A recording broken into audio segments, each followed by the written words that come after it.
Hey everybody, and welcome to this special episode of On Location, where we actually have two locations. We have Amsterdam and then we have Utrecht. Me and my buddy Bart, you'll see him later in the video. We work together on lots of projects, and in this case we had 2 days in Amsterdam where I did the main track recordings and he did interviews, and then we had a back-to-back of 2 days in Utrecht where we did a 2-track conference, live streaming and all that good stuff. So let's take a look at all the gear.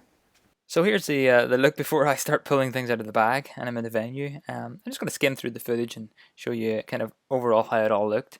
I was set up on the side of the whole auditorium. I have my sort of main camera there. You can see it's a bit bigger than my usual XA10 setup. It's actually there. You can have a good look at it. The Canon XF705. The reason we went for this camera instead of the XA10, XA11 that I usually use is that we wanted to use some iMag for close-ups of the people on stage. So this way we could do that. We could achieve that and be confident that it looked the best it could look. Yeah, so I've got the two cameras set up now, and you can see that I've just kind of set them next to each other. Here's my XA11, getting the more wide shot of the whole room, and then beside it was that 705 right there. On the desk then there is all my sort of production equipment ready to roll. I've got all my usual stuff, but I'll go through it in a second or two. Then if I take a little walk to the other side of the room, you can see me swooshing over there. I have another 705. This one was actually operated by a camera operator from the other side of the room, so they could get close-ups of anybody sitting on the opposite side of the stage and shots on the reverse side. And here you can see the stream deck with companion running set up on the table. I've got a few things lying around here, like my usual ATEM sitting there and the hyperdeck, the whole case basically. And then on top of the case I have some other monitors and things like that.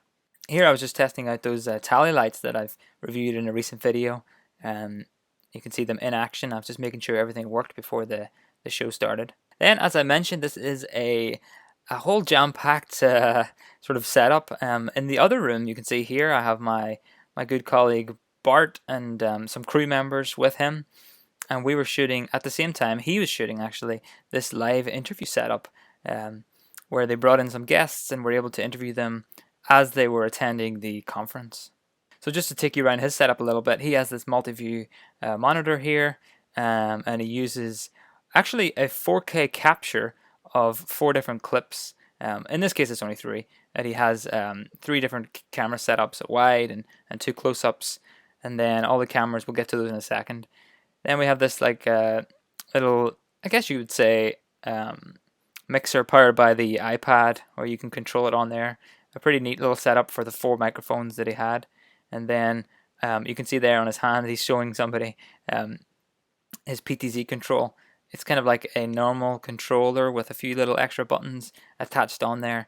Very much in the prototype mode, but it works really well. And what he's able to do is control all of these 3 PTZ cameras with it. So if you see there, you have the Canons. I think these are the G40s that he uses, and underneath it is those PTZ heads. And then you have another little PTZ control box, and over a network cable you can send commands to that and control it.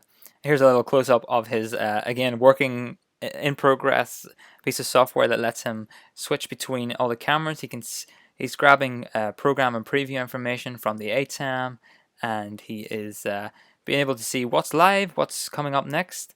And this is actually multifunctional. It actually is a logging software as well. So you can see down here we have logging off right now, but if he starts the logging, he's able to just record which of the 4 inputs is on air at that time.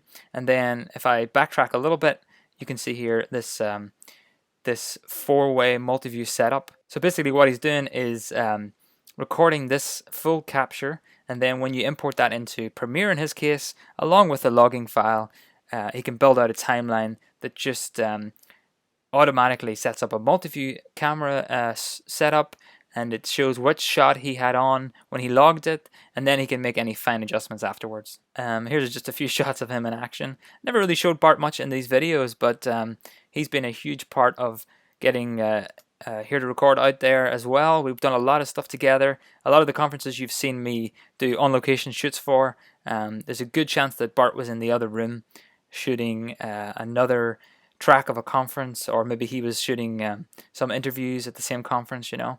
And then I just slipped into the back area where there's actually the editing is going on. So what you can see here is this sort of 4-track editing setup with 1, 2, 3, 4 cameras.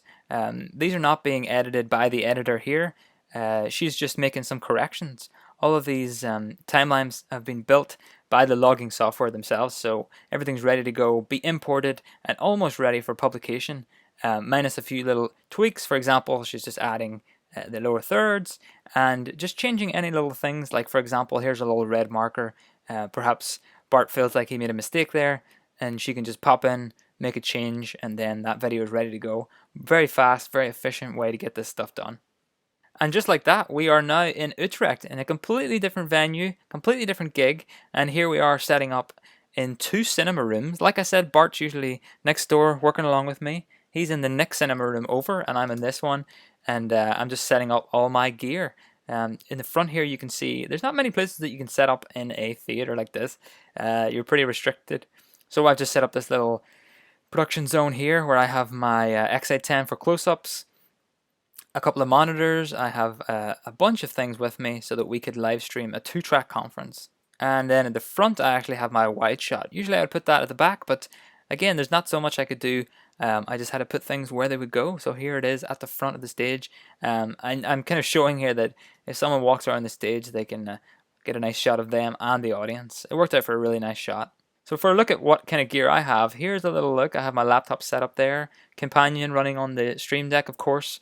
I have my multi-view, I have recording, I have my webcaster output as well, and then the ATEM and stuff is down there. So that was my room, room number 8, and then the next room over, if I have a little shaky walk into that room, and there's Bart getting his room set up as well. And this is a pretty low-key setup for us, 2 cameras. In his case, he has the program out from his ATEM here, and he's actually running OBS to do the live streaming on his MacBook. And in his case, he was using the mini recorder to capture into OBS for the live streaming. Now the funky thing about doing it in a cinema is that actually the cinema was open again that night. So here you can see at the end of day 1, before the start of day 2, I was putting away my equipment and rolling it behind the stage so that I could keep it privately back there. Then the next morning, you can see me as I bring it all out and have to set it all back up again for day 2 of the event. I hope you found that useful, and if you did, let me know in the comments. If you have any questions, let me know in the comments, because I'll make more of these videos, and it really helps to know what questions you have and what comments you have and all that good stuff. So thanks for watching.